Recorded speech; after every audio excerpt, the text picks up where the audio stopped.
A Operação Lava Jato deu um protagonismo único ao Poder Judiciário no Brasil. Recentes denúncias contra o ex-juiz e atual ministro da Justiça, Sérgio Moro, e citações de ministros do Supremo Tribunal Federal levantam a discussão sobre o papel dos magistrados na sociedade. No final do ano passado, a Associação dos Magistrados Brasileiros apresentou um diagnóstico dos juízes e desembargadores do Brasil, feito junto com professores da PUC-Rio. Cerca de 4 mil, de um total de 18 mil magistrados, responderam um questionário online com 200 perguntas. A gente conversa agora com o cientista social Marcelo Burgos, que participou da pesquisa ao lado dos professores Luiz Werneck Viana e Maria Alice Rezende de Carvalho. Boa tarde, professor. Boa tarde. Há 20 anos foi feito um perfil do magistrado brasileiro. O que a pesquisa recente buscou olhar que não está no anterior? Olha, de maneira bem objetiva, o que nós incorporamos a essa nova pesquisa foram perguntas sobre a rotina do juiz, do magistrado, da magistrada, o que acabou trazendo dados muito interessantes. De uma maneira geral, a gente identifica que há um abismo, até pode-se dizer assim, entre a rotina do juiz estadual, que é o juiz da chamada justiça comum, e o do juiz federal. São diferenças importantes, então eu acho que esse é um dado novo da nossa pesquisa. Enfim, no mais, a gente procurou pautar muito as questões a partir do inventário dos anos 90, até para podermos fazer uma comparação e avaliar mudanças nesse período aí. Na primeira pesquisa, detectou-se um aumento de mulheres e de jovens na carreira, o que não se repetiu no levantamento mais recente. O que se poderia atribuir a isso? Primeiro, só deixar um pouco mais claro, né? Quer dizer, de fato, a gente identificou na pesquisa dos anos 90 que havia uma tendência de feminização e de juvenilização. De fato, a feminização já vinha ocorrendo e se confirmou quando a gente olha os cursos de direito. Hoje é predominantemente feminino.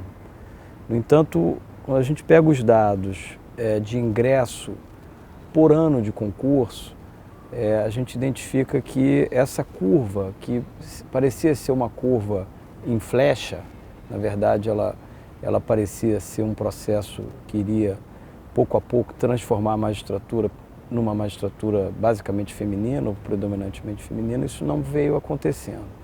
É difícil avançar hipóteses sobre isso, porque, na verdade, precisaríamos de investigar melhor os mecanismos que estão se dando nos concursos. De qualquer modo, é importante deixar claro que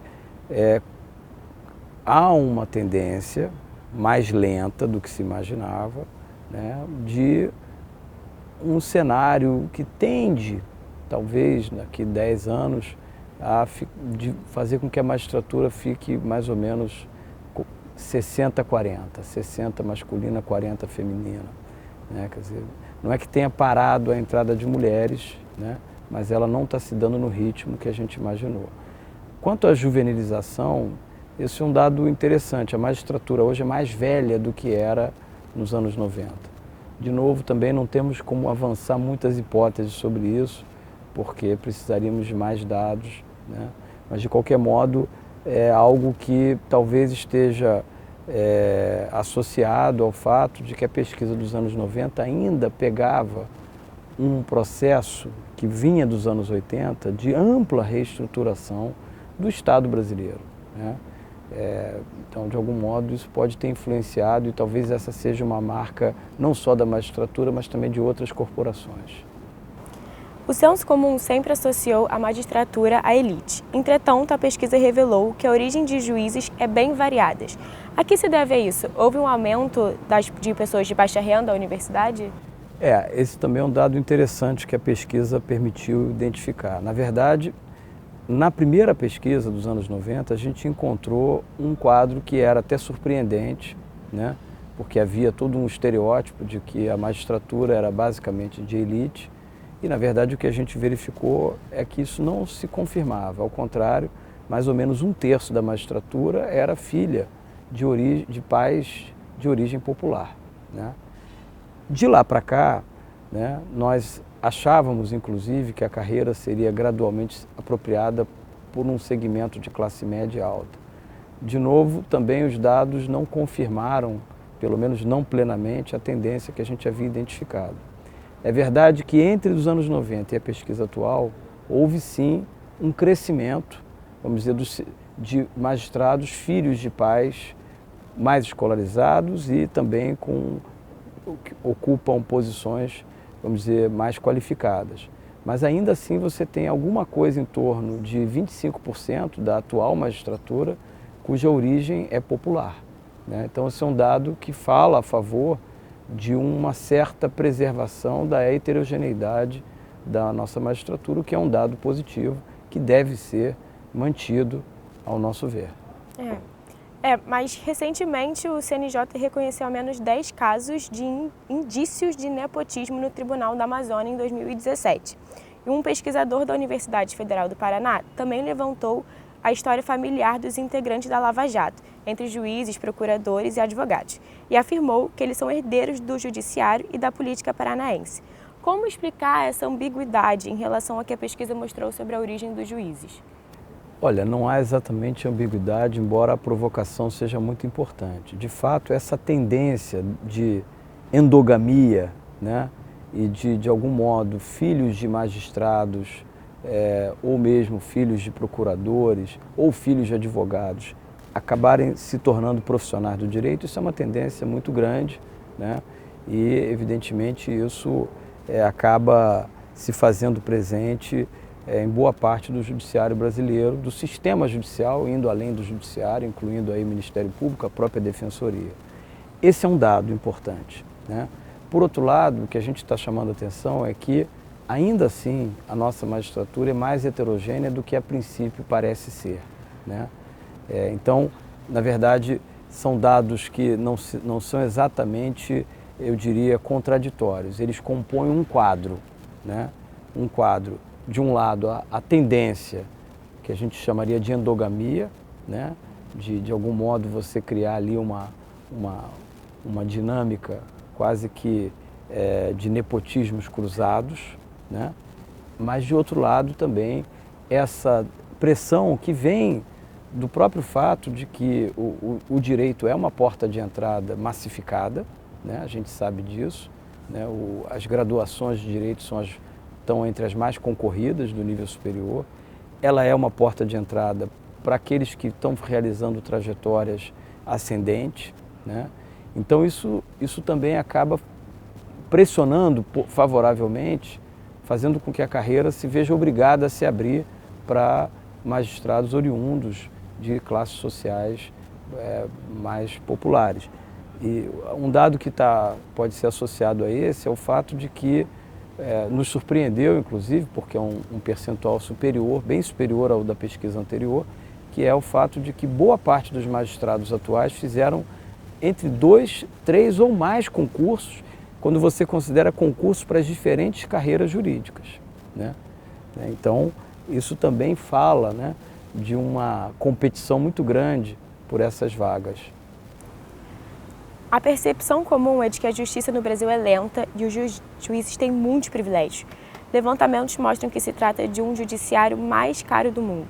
Como os magistrados se veem nesse cenário? Esse é um tema sempre muito importante, né?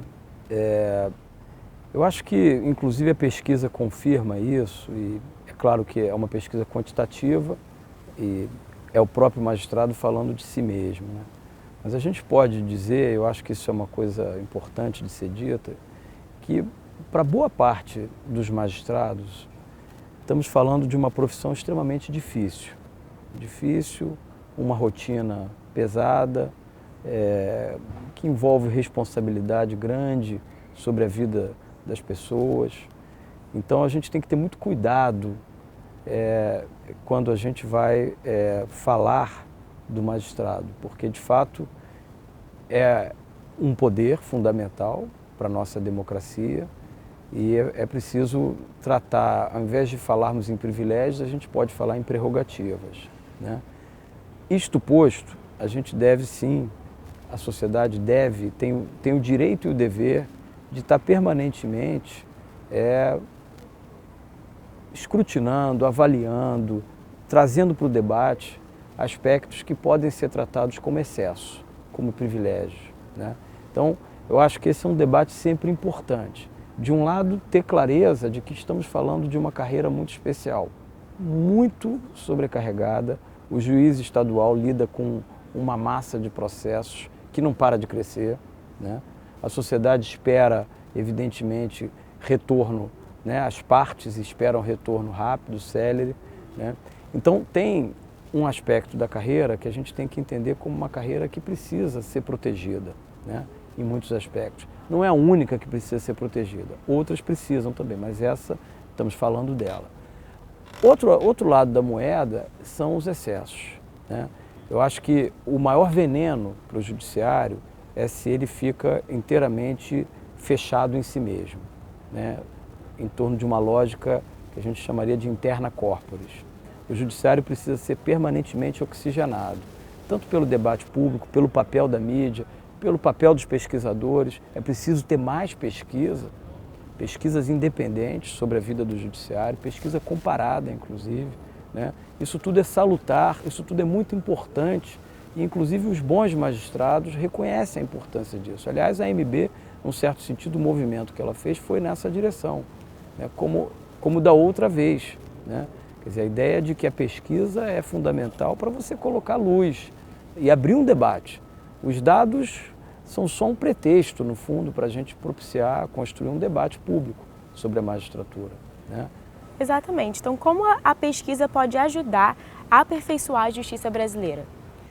Esse é um ponto importante. Primeiro, ela ajuda na medida em que ela facilita o debate, em que ela cria condições mais favoráveis para o debate, né?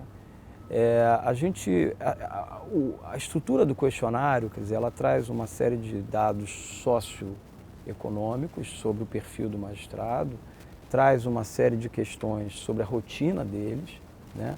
E tem uma bateria, né, que diz respeito à percepção do juiz sobre a sua própria profissão, sobre o judiciário e os demais poderes, né? Em relação a essa última bateria, eu diria que tem ali temas que são muito interessantes, né? Você começou aqui a matéria falando dos vazamentos envolvendo o atual ministro Moro e o procurador Dallagnol, né? Esse é um momento especialmente delicado, né, para o judiciário e, por que não dizer, para o próprio sistema de garantias da nossa sociedade. A última coisa que a gente deve desejar é a desmoralização do nosso judiciário e do nosso Ministério Público. Mas é claro que o vazamento coloca luz em questões que são muito graves, inegavelmente graves. O que a nossa pesquisa traz que é interessante? Você vai ver, o bom da pesquisa é que ela é anônima e é feita por uma massa de magistrados, né? Então, quando você olha estatisticamente, você percebe um magistrado muito preocupado em fortalecer as corregedorias, ou seja, os mecanismos de controle interno, inclusive são francamente favoráveis à corregedoria para o segundo grau, coisa que não existe. São favoráveis a alguma forma, algum mecanismo correcional para os ministros do Supremo, né? São muito amáveis à ideia de que a imprensa desempenha um papel fundamental no sentido de garantir maior transparência ao trabalho do judiciário. Ou seja, você vê o corpo da magistratura muito preocupada com ou preocupado com questões que dizem respeito aos mecanismos de controle interno que têm que ser aperfeiçoados, né? E isso passaria, inclusive, pelo próprio papel do CNJ, né? Então, essa é uma pauta que eu acho que se torna absolutamente central agora, né? Porque se a gente perde a integridade do devido processo legal, se a gente perde essas garantias que as partes têm que ter no processo, nós estaremos desmoralizando o judiciário e levando junto o Estado democrático de direito. E vejo, com base na pesquisa, que a corporação tem abertura para esse tema, porque ela pressente que esse é um tema que coloca sob risco as próprias garantias de um juiz, né? É bom dizer que a pesquisa foi feita muito antes desse trabalho aí que o Intercept tem feito, essa prestação de serviços que o Intercept tem feito de tornar público, né? Tornar público essas conversas. Muito obrigada, professor. Nada, eu que agradeço. Júlia Gerstenson para a TV PUC.